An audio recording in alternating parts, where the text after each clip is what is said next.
La biografía del doctor.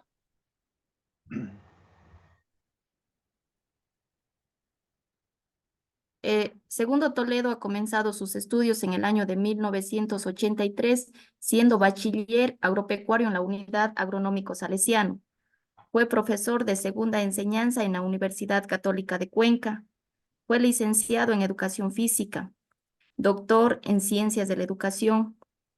Tiene un diplomado superior en Currículo y Didáctica, un diplomado superior en Investigación Educativa, magíster en Gestión Educativa, magíster en Pastoral Juvenil, máster universitario de Neuropsicología y Educación. Su experiencia es la siguiente: docente en la Unidad Agronómico Salesiano del Cantón Paute, vicerrector en la Unidad Educativa Agronómico Salesiano, rector en la Unidad Educativa Agronómico Salesiano, rector en la Unidad Educativa 26 de Febrero, productor del programa Pedagogía Sin Límites transmitida por Multicanal, coordinador de RedTech, Redes de Colegios Técnicos del Ecuador. Colabora con la Fundación Escalesia Educación para Galápagos. Presidente de la Asociación de Maestros de la Excelencia Educativa. Ponente en congresos y seminarios dentro y fuera del país. Consultor educativo. Sus proyectos que ha realizado son los siguientes: Medicina Pedagógica, Padres Emprendedores, Banco de Estudiantes, Pedagogía Sin Límites. Los premios que él ha adquirido son los siguientes: Premio Nacional a la Excelencia Educativa, Premio Nacional a la Excelencia Educativa, Premio Nacional de Excelencia Educativa, reconocimiento de la Liga Deportiva Cantonal de Paute, Presea Yo Educo Distrito de Paute, reconocimiento ilustre por el municipio de Cuenca, segundo lugar del Congreso Iberoamericana e Innovación. Doctor Segundo Toledo, una amplia experiencia en la educación. Mil gracias por estar aquí presente con nosotros como estudiantes de la Universidad Estatal de Milagro. No, más bien yo el agradecido con ustedes y Dios le pague por esta invitación. Esperamos que lo que hablemos durante estos minutos tenga alguna validez en el aprendizaje de ustedes. Muchas gracias, doctor. ¿Entiende usted por currículo y por qué es importante dentro del sistema educativo? A ver, la parte del currículo es lo que es la parte medular del aprendizaje, ¿no es cierto? Del currículo depende de que todo el país vaya por buen camino o estemos a veces como estamos este momento, ¿no? Entonces, es como lo decía Bolaños y Molina, ¿no? Como el conjunto de experiencias que viven los estudiantes, la guía del docente, los objetivos a alcanzar, lo que va formando al estudiante, todas las metodologías, las técnicas, las materias. Esa es la parte curricular. Ahora, lo importante en la parte curricular es que al menos este momento se puede cambiar, se puede buscar, se puede sugerir, pero la parte triste es que muy pocas instituciones, muy pocos docentes se atreven a hacer un cambio en la parte curricular. Por ahí va la cuestión curricular. Doctor, de acuerdo a la reforma curricular del año de 1996, ¿qué cambios claves implementaron dentro de este sistema educativo? Eh, a ver, ahí hay muchas cosas para hablar, ¿no? Primero, ¿qué pasó durante todo este tiempo antes del 96? Y con eso podríamos ir entendiendo cómo fue esto del cambio educativo. Más o menos empieza con 1950, donde que empieza ya un trabajo mucho más serio en la cuestión educativa. Pero ahí lo que se empieza buscando es, primero, que más estudiantes ingresen al sistema educativo, ¿no es cierto? Luego la parte de alfabetización, que también era bastante alta en el país. Y luego también la parte de los trabajos. Entonces se empieza trabajando con lo que es incluso la educación técnica. Aunque la educación técnica tiene una historia muy interesante. La educación técnica empieza ya por los 1886 más o menos. Entonces es por eso que tiene ya su historia y desde los inicios casi apuntan mucho a educación técnica porque necesitaban que las personas tengan su profesión, tengan su oficio, como lo llamaban en ese tiempo, pero también porque existían pocas universidades, pocas facultades, de tal manera que necesitaban preparar a los estudiantes desde la parte colegial, ¿no? Entonces, ¿qué es lo que pasa? Con todo eso, lo que tenían, con todo ese trabajo que lo venían realizando, era el momento de buscar cómo cambiaría el sistema educativo. Ojo que el 92, 94 ya se hizo un primer intento, pero nada, el 96 hacen un tipo de arreglo.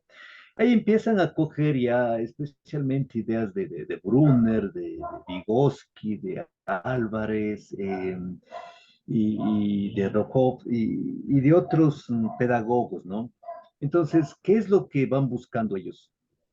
Van buscando lo que ellos llaman un triple enfoque, ¿no?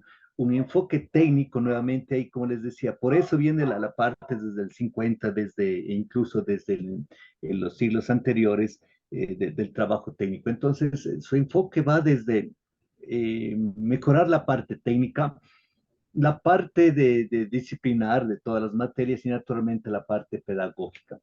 Y ahí vienen los famosos Promet y todo, ¿no? Los que trabajaron en la parte técnica. Fue una parte interesante, más bien de Promet. Pienso yo que fue de lo que yo conozco. Una experiencia súper interesante con una preparación como debe ser, especialmente a los docentes. Y esta preparación lo hicieron desde todos los campos, ¿no? Donde que al docente se lo llevaba por periodos largos, un mes, 2 meses, para capacitarles en distintos lugares del país y, y con ellos se trabajaron desde la parte teórica, desde la parte práctica, y los resultados para mí al menos fueron muy buenos resultados, muy buenos resultados. Claro, el problema fue que después ya hubieron otros periodos y todo eso se fue abajo y hasta el momento, hasta el día de hoy, ¿no? Entonces ahí empiezan a trabajar lo que son las nociones de las destrezas, especialmente en la parte curricular, la cuestión de valores, etcétera. Y la cuestión de valores, porque si ustedes ven, especialmente en lo que son los currículos de educación técnica, se ve mucho la parte de valores, ¿no?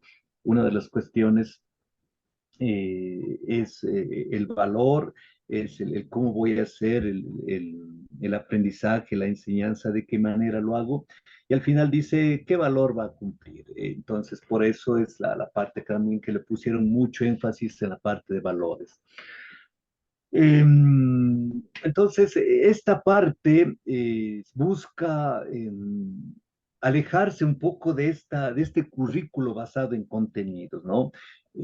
Antes 96, aunque no ha cambiado mucho a veces, se trabajaba mucho con la parte de los contenidos, ¿no?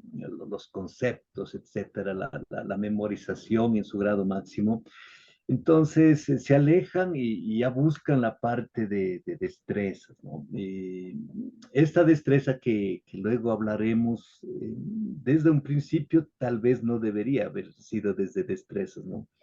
Deberíamos haber entrado directo a competencias. Pero bueno, al menos el cambio que se pensó hacer ahí era muy bueno, ¿no? Entonces, de esa manera empieza esto de la reforma del 96. Claro, ahí empieza como puntos principales la descentralización, ¿no es cierto? Que el sistema educativo ya no esté centrado solo en el ministerio, sino también que tenga su parte importante con la sociedad, los distintos organismos, las empresas, etcétera. Ahí empieza la parte del currículo flexible, ¿no?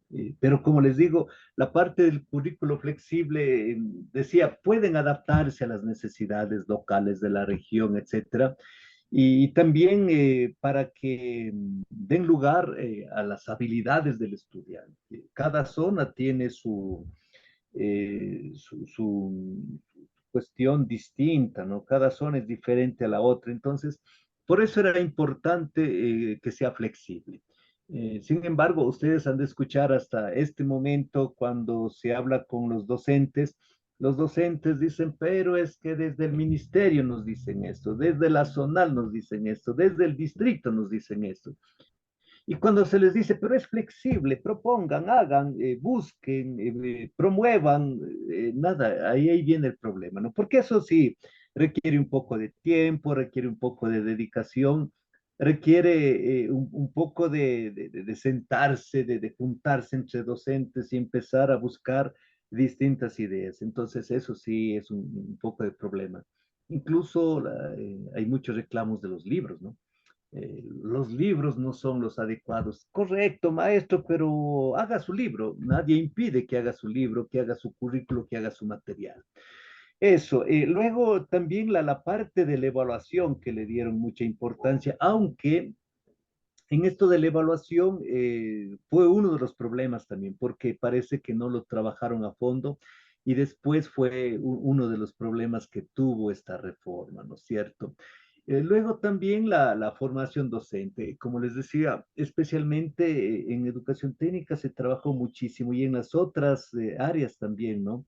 Se gastó mucho dinero o se invirtió, si lo quieren llamar así, aunque otros lo dicen, se los gastaron demasiado dinero, pero también trabajaron mucho en la formación docente. En esto ya hubo la participación comunitaria. ¿Qué quiere decir la participación comunitaria? Esto de preguntar, a ver, ¿qué creen ustedes que requiere el país en este momento? ¿Qué creen las industrias? ¿Qué cree la sociedad de ese momento?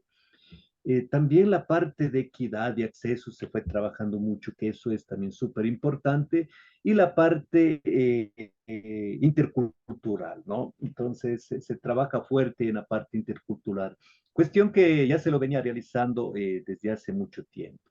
Entonces, pero esta reforma tiene sus fallas, especialmente en la cuestión de la implementación. A pesar de que se programó muy bien, pero para muchos dicen fue una implementación un poco deficiente, ¿no?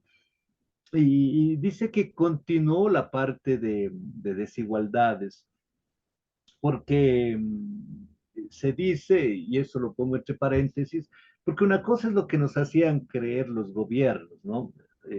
Los datos, los números, y que nos hacían parecer todo exitoso. Sin embargo, investigaciones posteriores dicen no fue tan así, y eso es importante, ¿no? Es importante también conocer del otro lado, por eso digo, se dice de una desigualdad. Los recursos, a pesar de que hubieron muchos recursos, fueron faltando, especialmente para lo que son implementación en colegio, en herramientas, etcétera. Hubo una inversión enorme, sí, en la parte técnica, pero fueron maquinarias que este rato tienen su problema, son demasiado grandes o fueron demasiado grandes, entonces este rato son inservibles, al menos de las que conozco, ¿no? Otra cosa que tuvo problemas, la resistencia al cambio. Pero la resistencia al cambio no es problema solo del 96. La resistencia al cambio van a encontrar hasta la de este momento, la que todavía no sale, pero ya tendrá resistencia al cambio. El docente en algunas charlas les había dicho, más o menos tiene 33% de docentes que siempre están dispuestos a un cambio, están dispuestos a llevar adelante un nuevo proceso. Hay el otro 33 que también lo hace porque hay que hacer, no porque es mi obligación, porque eso me dice el reglamento, como quieran llamarlo. Y existe también, dicen, un 33% de docentes que, por más que sea algo bueno, siempre estarán en la resistencia, ¿no? Y claro, el gran problema es que el estudio este, por eso es bonito conocer sobre eso, el estudio nos dice que si un estudiante estuvo o está 4 años seguidos con un docente que resistente al cambio y que no le gusta trabajar, no está con avanzada, más o menos el promedio que alcanzará en esos 4 años sería más o menos 3,8 de promedio, ¿no? Entonces vean ustedes la gran problemática que viene o que se tiene luego de que no hay una colaboración de los docentes. Esos han sido los principales cambios, no, no sé, o sea, dice que tienen 40 minutos, pero intentaré ir siendo lo más escueto posible e ir trabajando desde un resumen. Por ahí vamos. Según desde su punto de vista, ¿cuáles fueron los aspectos positivos y negativos ya con la implementación del currículo 2010? A ver, luego de esto del periodo del 96 con sus aciertos, con sus cosas buenas, se encontraron algunas cuestiones, algunas imprecisiones, ¿no? Una de ellas fue los indicadores de evaluación que les manifestaba. Eh, Dieron poca importancia a la parte de la evaluación, aunque la parte de la evaluación siempre será un punto álgido en todo sistema educativo. Porque, a ver, podríamos evaluar, mejorar la parte educativa, pero si no hay una enseñanza para coger o para evaluar, no, no tiene razón de ser una evaluación, pierde totalmente el sentido de una evaluación. Siempre he mantenido, siempre he dicho que es como si fuéramos a un pozo con agua, ¿no? Y botamos el recipiente para jalar agua, pero si no encontramos nada de agua ahí, no, no importa que botemos, si botamos una olla, un balde, no, no sé, un recipiente cualquiera para sacar agua. Eso pasa con la evaluación. La evaluación puede ser la mejor evaluación, pero si no viene precedido de una buena enseñanza, la evaluación queda en el aire, ¿no es cierto? Entonces, pero sin embargo, lo que quisieron mejorar aquí es la parte evaluativa. Luego también la parte de articulaciones, que fue uno de los problemas que tuvieron, ¿no? Y que ahora también existe ese problema de articulación. ¿Qué quiere decir eso? Que lo que se va viendo en los colegios no está articulado con la universidad. Incluso a veces la articulación entre, no sé, educación básica, bachillerato, va teniendo sus problemas. Y esta parte entonces lo vieron también como problema.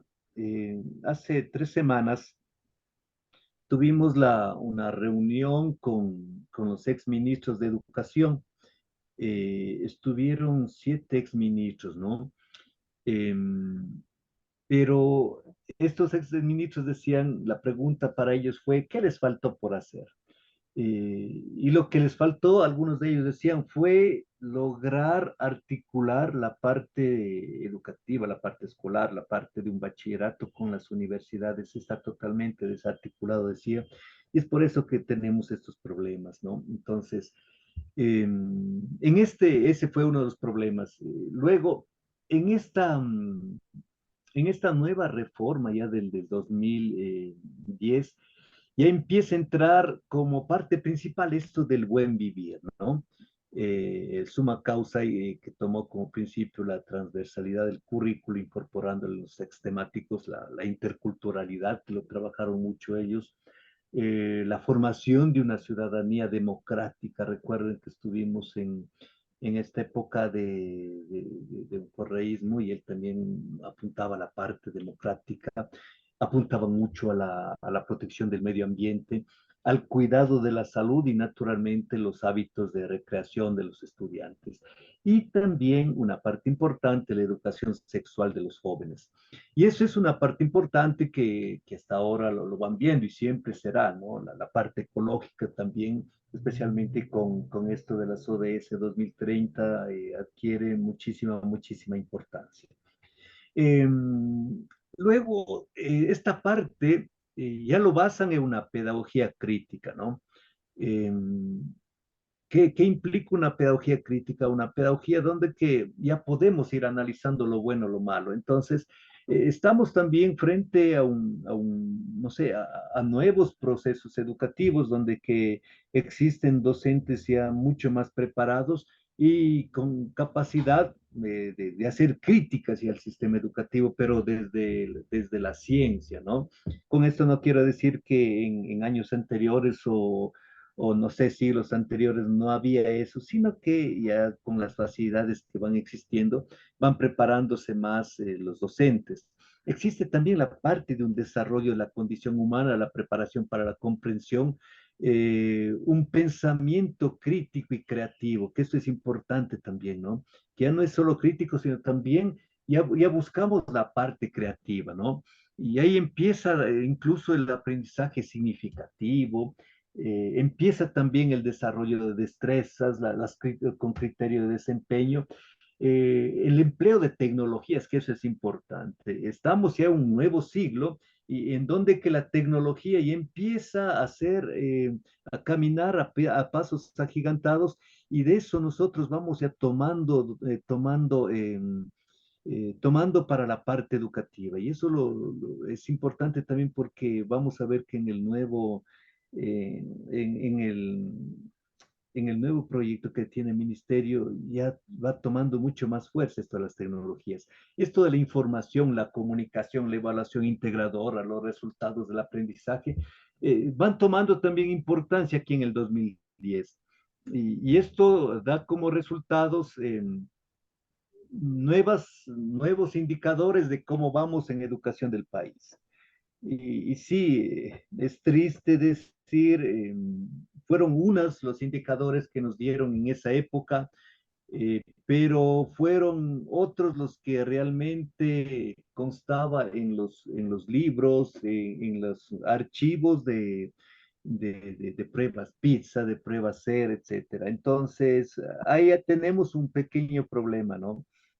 Datos que no fueron los reales. Yo les decía hace un momento, ese es un problema que tenemos que ir teniendo en cuenta. Los datos que nos dio el ministerio, pero para los estudiosos dicen no fueron los reales y claro, nos dan con pruebas. Aquí están las pruebas de cada uno de estos y donde que ya van ubicando al Ecuador bajo de la media y esto es triste porque países como Colombia, como Perú, están sobre nosotros, ¿no? En educación. Pero acá también hubo datos como, a ver, estamos muy bien en educación y acá están los resultados. Y cuando ustedes van a ver la empresa o los que hicieron esas pruebas, nos dice que sí, sí, esos son los resultados, pero Ecuador logró esos resultados como quien dice, en divisiones inferiores, ¿no? Como si habláramos del fútbol, tenemos la Serie A, la Serie B, pero también tenemos el fútbol de ascenso. Entonces, sí, es como que si Ecuador hubiese participado en el ascenso y ahí sacó un buen resultado, entonces, nada, no nos engañaron, ¿no? Pero bueno, ahí está un poco la parte de trabajo que debemos hacer desde docentes, desde los colegios, desde las instituciones, ir mejorando esto, porque siempre lo digo, la parte de la mejora no va a estar en los nuevos currículos, no va a estar en los cambios que vayamos haciendo. La parte de la mejora va desde el aula. Y desde el aula, así me digan, a ver, de pronto nos falta docentes, está bien, nos falta docentes, pero yo en mi aula empiezo a hacer cambio educativo, yo desde mi institución empiezo a hacer cambio educativo. Entonces, los cambios, esto no tiene mucho que ver, verán, no ayuda mucho. Además que los profesores pueden hacer los cambios que quieran, pero ya depende de nosotros, ¿no? Y sí, en esta parte también fueron dándose la parte de los bloques, la parte de indicadores de evaluación y como dije, los temas de transversalidad. No sé si vamos por ahí. Ya. Doctor, luego de estos cambios, de estos procesos, ¿no es cierto?, que hemos venido pasando, nos vino la pandemia, pero en Ujú. esta pandemia se dieron cambios positivos, negativos en la educación y como dice usted, los docentes tuvimos que hacernos ahí malabares para ver cómo enseñar a los niños, cómo trabajar con ellos. Fue una pandemia dura que tuvimos que vivir. Desde su punto de vista, ¿cuál sería de este currículo priorizado que fue para la emergencia que vivimos en la pandemia?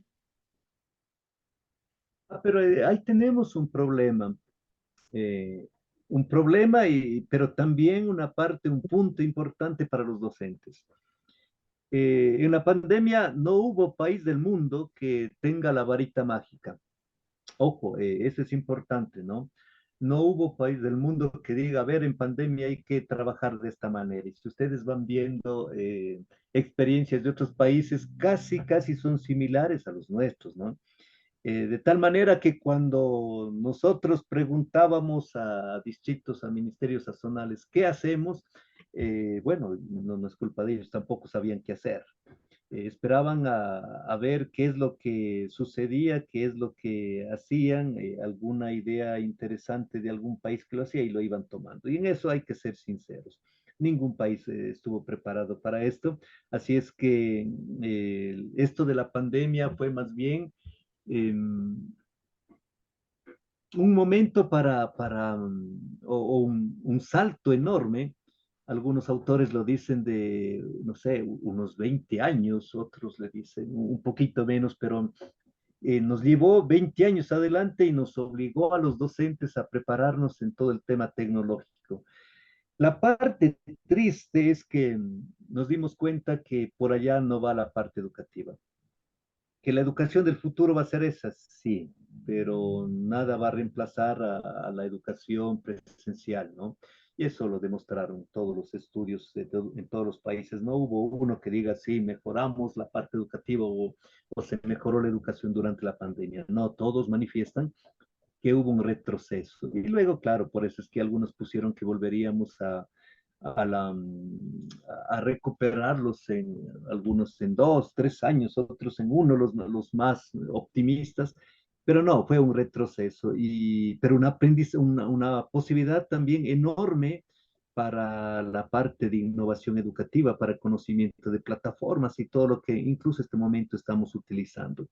Ojo que ahí hay una parte importante y, y no sé si vale la pena decirlo, pero 2015 estuvo ya puesto dentro de las proyecciones de los que manejan el mundo para trabajar en un tipo ya de educación en las casas, ¿no? Una educación virtual. Pero porque si se logra poner a la sociedad, meterlos en sus casas, tenemos sociedades menos activas y mientras menos activas seamos, reclamamos menos y grandes potencias y los que manejan el mundo pueden estar más tranquilos, pero bueno, eso será tema de otra charla. Por ahí vamos. Ya. Doctor, ahora, como sabe, recién tenemos ya la aprobación de este nuevo currículo que vamos a trabajar acá en régimen Sierra y ya los compañeros son de régimen Costa. El currículo que fue aprobado el 11 de noviembre del 2003, currículo por competencias. A ver, estuvimos en el mes de agosto, estuve en Guayaquil juntamente con la ministra María Brown, en donde que ya nos daban a conocer cómo estaría trabajado, cómo sería esta parte de este nuevo currículo, ¿no? A ver, ahí tenemos dos cosas importantísimas. Eh, La una es que estamos metiéndonos en lo que son Educación 2030 que nos pide la ODS, ¿no? El cuarto, el cuarto punto es educación de calidad, mejorar la parte educativa a nivel del mundo, a nivel de los 193 países que firmaron este acuerdo. Y esto entonces, este currículo está ya un poco direccionado a esto, ¿no? A alinearse con esto de las ODS 2030. Ojo, pero cuando lo firmaron 2015, Ecuador estuvo entre los que no firmó. Sin embargo, después ya vieron la necesidad, de tal manera que incluso no sé si hace 3 años tuvieron la amabilidad de invitarme para revisar la propuesta que estaba mandando Ministerio de Educación para la organización y donde que se ponía ya la cuestión, estas propuestas educativas 2030. Pero ahí hubo nuevamente otra cuestión, perdónenme decirlo, cuando hicimos la última revisión incluso decía, pero oigan, nos va faltando, o sea, está medio una propuesta un poco quedándose en el tiempo, proponía pues hacer algo un poco más de avanzada. Sin embargo, bueno, el hecho de enviar, de entrar dentro de este grupo ya era súper interesante, así es que nada, un buen esfuerzo, ¿no es cierto? Ahora, esta parte de trabajar ya por competencias era lo que se venía diciendo desde hace muchos años y yo lo había dicho a los asesores, a los auditores, a la gente, oiga, pero al inicio de la LOI mismo dice, a ver, tenemos que alcanzar las competencias, hay que alcanzar estas competencias, etcétera. Pero ¿por qué seguir trabajando con destrezas si decía hay que alcanzar las competencias? Si quieren alcanzar competencias, había que trabajar por competencias. Entonces, ¿cuál es la parte, la ventaja de un trabajo por competencias? La gran ventaja es que una competencia es la unión de el conocimiento más la capacidad. Entonces, si le doy el suficiente conocimiento, el estudiante tendrá la capacidad de hacer lo que el docente quiere que logre. Y esa es la parte buena. No da espacio a un más o menos sé o a un creo que sé. Es medio exagerando un sabes o no sabes, ¿no? Es como si vamos a una clase de educación física y dice, a ver, realiza el salto alto. Llega el alumno, hace el giro, la descomposición, salta, saltó que de pronto que las destrezas le faltó, no, pero lo hizo el salto y para hacer el salto cumplió con todo lo que le indicó el profesor. Está bien, entonces hemos cumplido la parte de la competencia. Esa es la parte interesante. Serán nuevos reglamentos o tal vez nuevas indicaciones, todo lo que quieran, pero me parece una parte buena, ¿no? Eh, Eso dices, es como una respuesta que dan a la parte de la pandemia que tuvimos. Se requería respuestas urgentes y aquí lo tenemos, este nuevo currículo, ¿no? Dice, es una educación renovada y orientada hacia el futuro con enfoque que empodera a los estudiantes para enfrentar desafíos individuales y desafíos sociales y colectivos. Pero también nos lleva, dice, a la parte crítica, que seamos críticos, conscientes, creativos, sostenibles, que suena bueno, pero hay que trabajar bastante para lograrlo, ¿no? Especialmente la parte de creatividad, sostenibilidad y criticidad. Eh, Siempre estamos pensando, estamos diciendo, nuestros estudiantes deben ser críticos, pero para que el estudiante sea crítico, el docente también tiene que ser crítico y ahí también estamos fallando. Necesitamos docentes mucho más críticos, pero en el buen sentido, naturalmente, ¿no? Que haga una crítica, pero también con una propuesta. Por ahí vamos con este nuevo currículo, sí. Vamos nosotros también a entrar en un tipo de capacitación con alguna institución de la capital que es la que trabajó mucho en este currículo. Se enfocaron especialmente en las ODS 2030 y eso es buenísimo, ¿no? Ahí tendrán algunos cambios en la parte pedagógica, en la parte didáctica, habrá alguna cuestión de nuevos diseños, experiencias de otros países y desafíos curriculares, eso sí es lo que más se nos viene. No sé si vamos por ahí. Ya. Doctor, ¿algún mensaje, algo que nos pueda dar a nosotros que estamos cruzando esta maestría? Bueno, mis mensajes a veces yo digo, no me escuchen más bien porque son mensajes muy rayados, muy locos. Em, yo pienso que, a ver, estamos nosotros yendo a iniciar una cruzada nacional por la educación. Esta cruzada nacional lo que busca es justamente trabajar con el docente y trabajar con el docente no tanto en nuevos currículos, no, no vamos a llenar de esto. Nuestra propuesta es que el docente tome conciencia de lo que tiene en sus manos. El docente tiene en sus manos la posibilidad de subir a un país a niveles macros, pero también tiene la posibilidad de dejarlo como está o tiene la posibilidad de llevarlo a la quiebra al país. Yo pienso que todo está en nosotros. Si bien es cierto, en estos momentos lo ponen como prioridad 6 la educación, la prioridad uno, la seguridad, sí, sí, sí, sí. Pero sin embargo, si la parte educativa mejora, si mejoramos nosotros como docentes, a lo mejor la persona que está haciendo daño, el sicario, podrá, no sé, estudiar, podrá tener su profesión y podrá ya ganarse la vida de otra manera. La cuestión de valores que nosotros podemos infundir en las aulas ayudará a que exista menos robos, a que exista menos secuestros. Miren ustedes, todo gira en torno a la parte educativa. Por eso que la parte de los ODS 2030 son súper importantes y a eso deberíamos ver, ¿no? En nuestras manos tenemos el futuro de la patria, así de sencillo, así de sencillo. Si nosotros no damos una buena educación, nuestros estudiantes serán los futuros, no sé, los futuros corruptos, tal vez serán los futuros sicarios, como le decíamos. En eso vamos a convertir y me gustó, como les decía, no sé si fue Fander, Falconi o alguno de ellos de los exministros, que nos decía que uno de los grandes problemas que tiene este rato el país y que ellos no pudieron hacer y que vale la pena hacer, ese ejemplo de devolver el poder a los docentes. Dijo, eso nos faltó, devolver el poder a los docentes. El docente con poder puede mantener disciplina en las aulas, el docente con poder puede mantener disciplina en las instituciones y de ahí parte todo.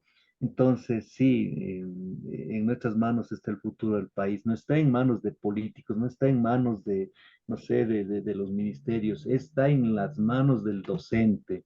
Y si el docente desea, puede hacer cambios enormes el país, pero si el docente piensa que el país es el que debe hacer cambio y no él, estamos perdidos. El cambio está en las manos del docente.